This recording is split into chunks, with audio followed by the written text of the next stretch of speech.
Welcome to your 30s. You're going to love it. Welcome, everybody, to Life at 30. Joining me today, I have Shital from the second season of the Netflix show Indian Matchmaking. Welcome. Thank you so much for joining me. How are you doing? I'm doing well. Thank you, Anna, for having me. I'm so excited. Okay, well, first of all, I wanted to say happy belated birthday and welcome to the last year of your 30s. How Thank does that you. feel? How are you feeling? It feels, Anna, honestly, it feels great.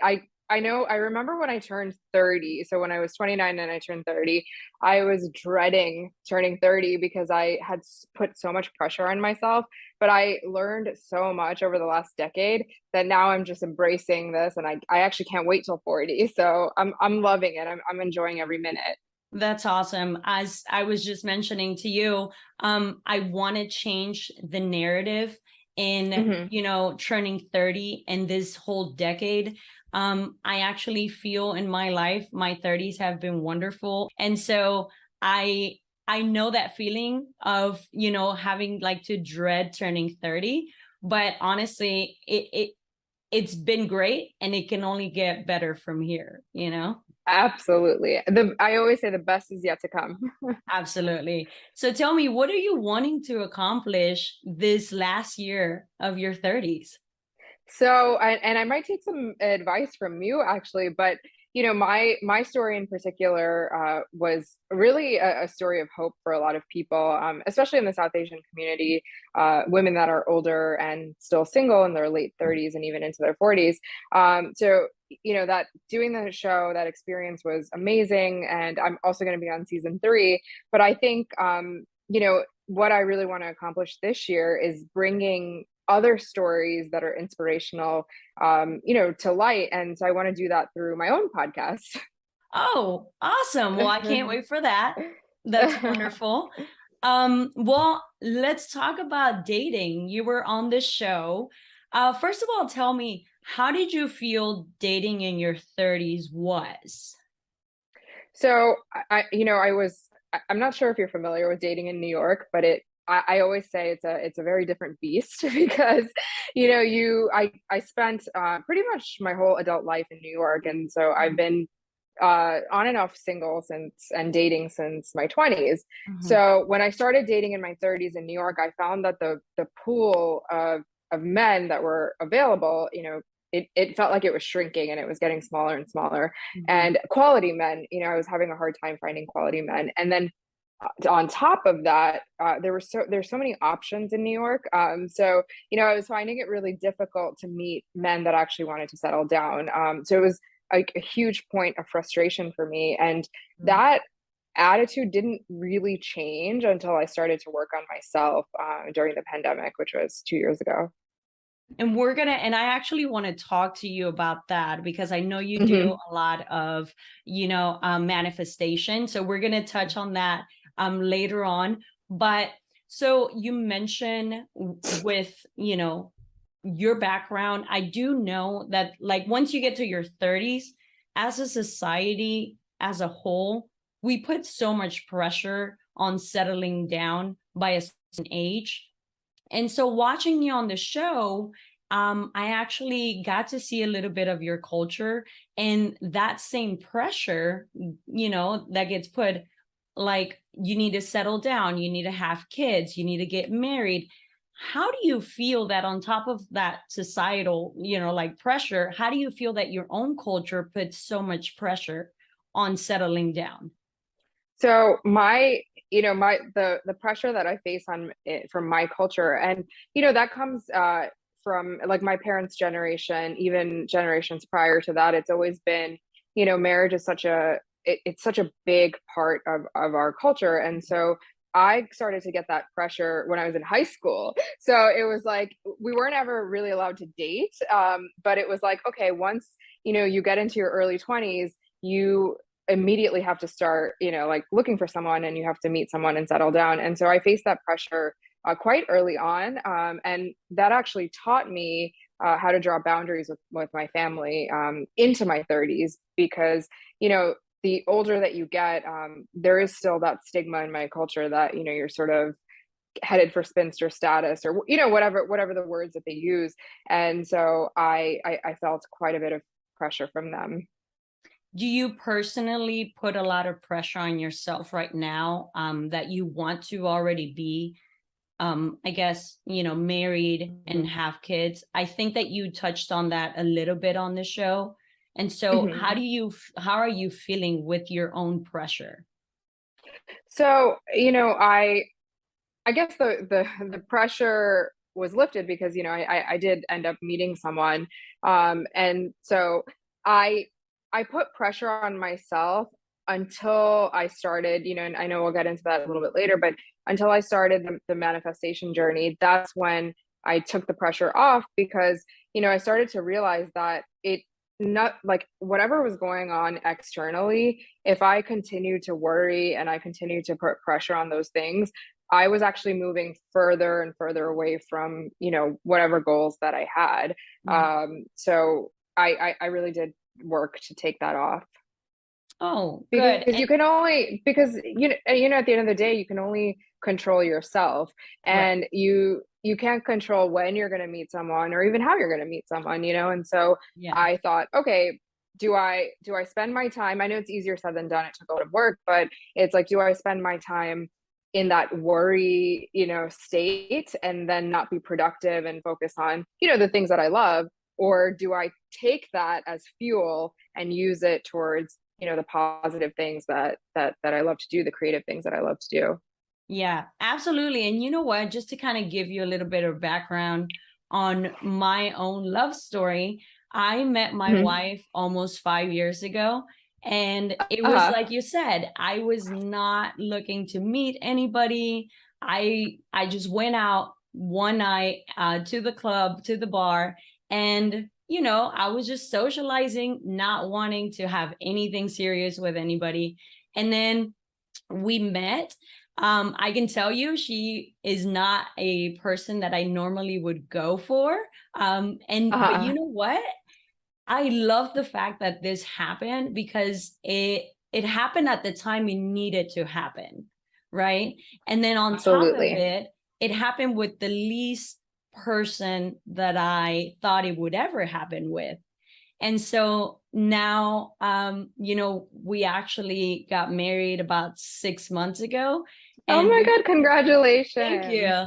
And we've been together about almost 5 years.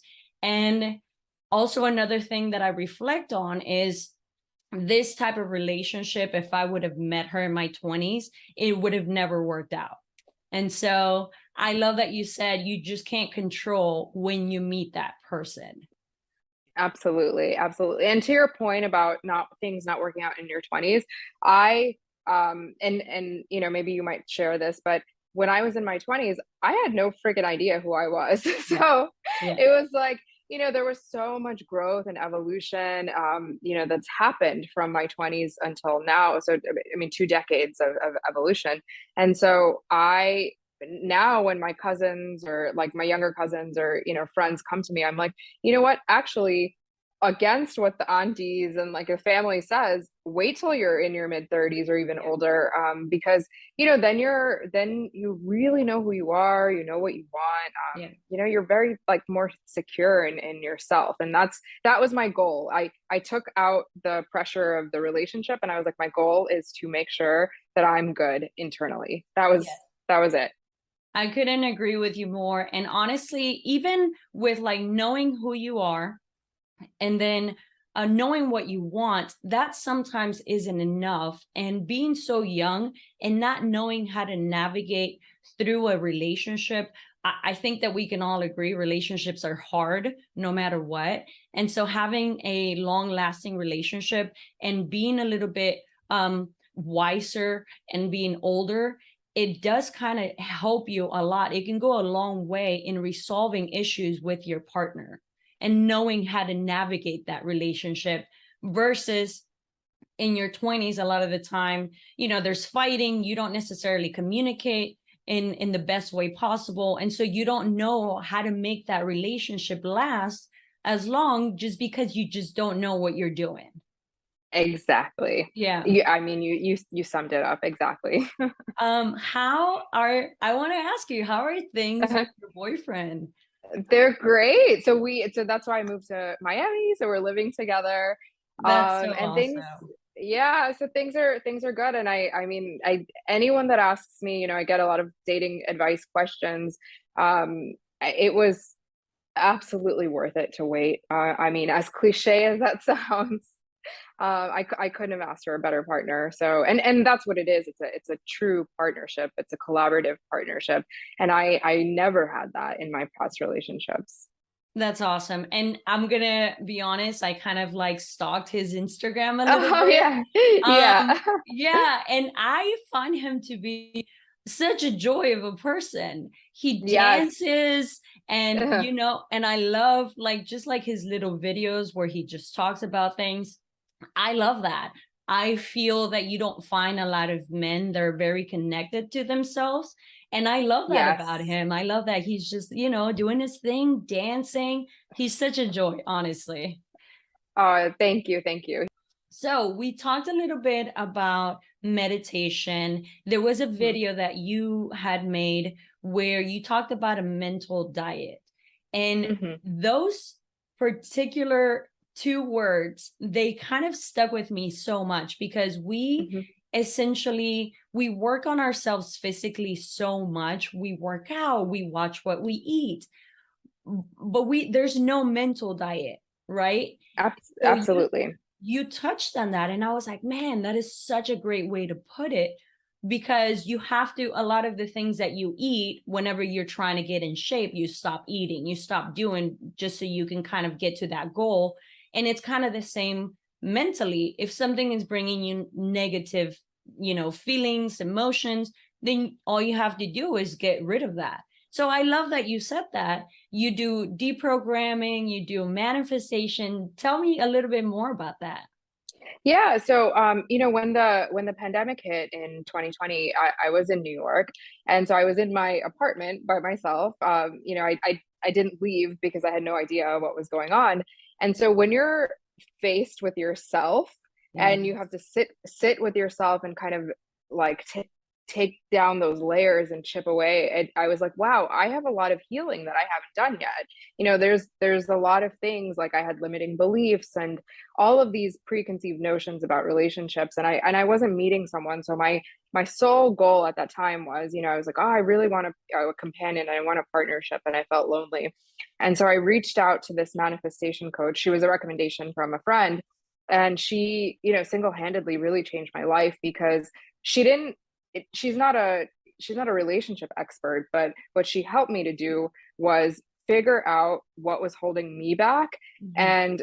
and sort of like help me deconstruct, who I was in that old programming, and the way that I talk to myself. And as you mentioned, the mental diet, I was constantly on Instagram looking at other people that were quote unquote happy, like the highlight reels of their lives, and I was like, oh my God, I'm so behind in life. And there was just a lot of negativity and negative talk. And we didn't talk about manifesting a relationship for the first 3 or 4 months. We spent that time really working on my confidence, my, self-concept, and building me back up, and Mhm. sort of removing that old programming. So that, I think if doing that work is just, it's hard, really hard, but it is so worth it. Yeah, I agree with you. I think my 30s were basically sitting with myself and Hmm. saying, what am I doing? What do I want? Where do I want to be? And those conversations with yourself are probably the hardest you can have in your 30s. And so I just feel like it's so awesome that you went and you actually took the time to, reach out to this person and actually put it into practice. Because, Hmm. you know, how do you feel now after this 2 years that you've been doing this? How do you feel that it has, benefited you on your daily day to day, but then on top of it, overall in your life? I mean, and I will tell you, the work doesn't stop. So, certain things will trigger you, especially getting into a relationship. Certain old habits or old programming does come back. So, I'll say it's constant work. But I think, what I did over the last 2 years, the simplest way to put it is it gives you this sense of inner peace. So it's like all of these things can be going on outside. It could be complete chaos, but if in here it's just peace, Yeah. and so that helps me uh get through the day to day. I'm a better, partner, sister, daughter, all of those things. I'm better at my job because of that piece. So it's yeah, I think, just to sum it up, it's just giving it's inner peace. Just shutting the outside noise is what it is. Absolutely. Wonderful. Well, tell me what is next for you. You mentioned you're going to be on season 3. Um, Yes. you probably, I don't know if you can say a lot about that, but how are you feeling about that? What is next? So I can't say too much about season Mhm. 3. Okay. But you guys will see. But I think, kind of in preparation for that, I think launching the podcast will be the next step for me. Well, I'll tell you what, I can't wait to hear it. I can't wait to, just share all the experiences that you're having and just listening to everything that you're going through.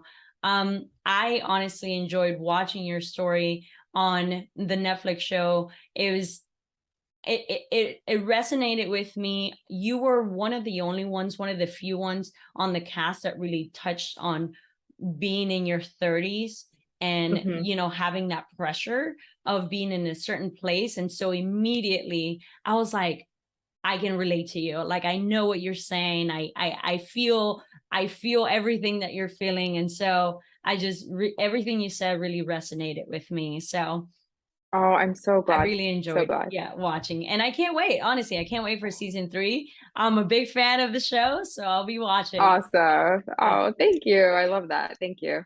Well, thank you again so much for joining me. I really do appreciate it. I hope this whole year and into your 40s is the best one yet, and then your 40s are just absolutely amazing. Oh, thank you so much, Anna, and congratulations on your wedding, and the same to you. I hope this year is the best. Thank you.